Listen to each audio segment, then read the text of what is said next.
Kiana's Lament, read by Lothar Helgeson. I am the princess of my people.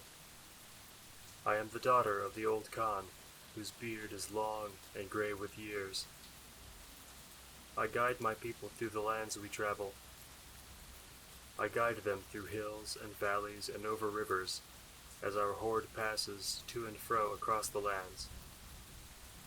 My people were happy and safe, and had many tents and fair things, and good food to eat, and fine clothing on their backs, and well-made shoes. And the lands we traveled were green and lush.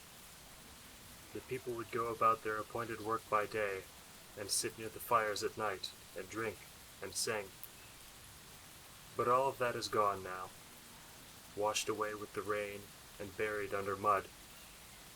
The tents are wet, and the mud has gotten into everything we have, and I cannot find my children. We came to this good land as we do every year at this time, and we pitched our tents and put up our village as always. But the rains came, and they will not stop. The mud is deep wherever we walk, and our fires only smoke and sputter. Water and mud flow into and under and over our tents, and I cannot find my children. The fall of the rain wakes me in the night. The drum of the rain on my tent will not let me sleep again.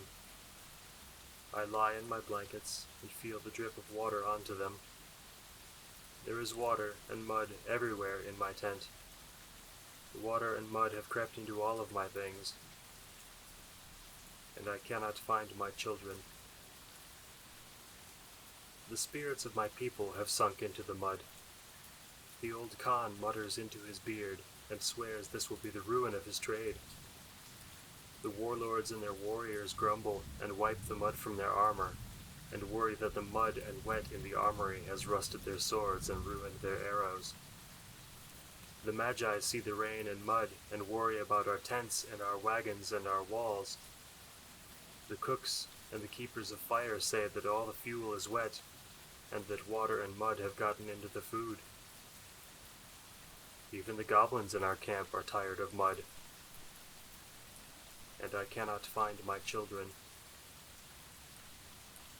Our tents, which once were warm and dry, are now sodden and full of mud. There is mud on the floors, and mud on the walls, and mud in the blankets and in the chests of spare clothes.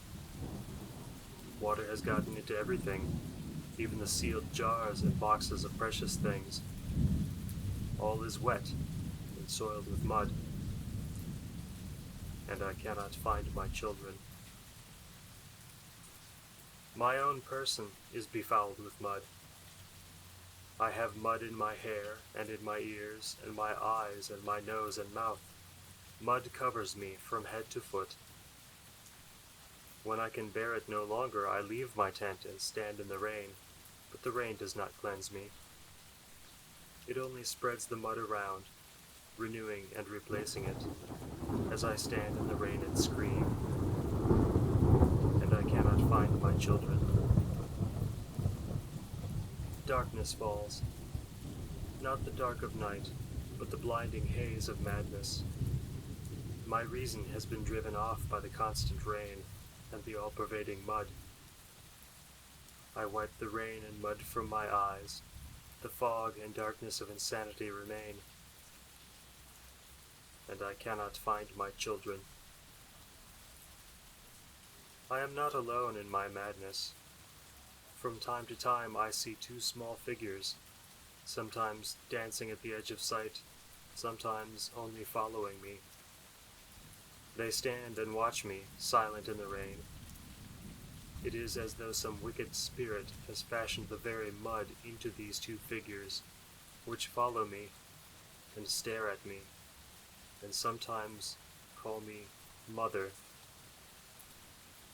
And I weep tears of mud, and I scream at the rain, which has driven my mind to see only mud and rain and madness.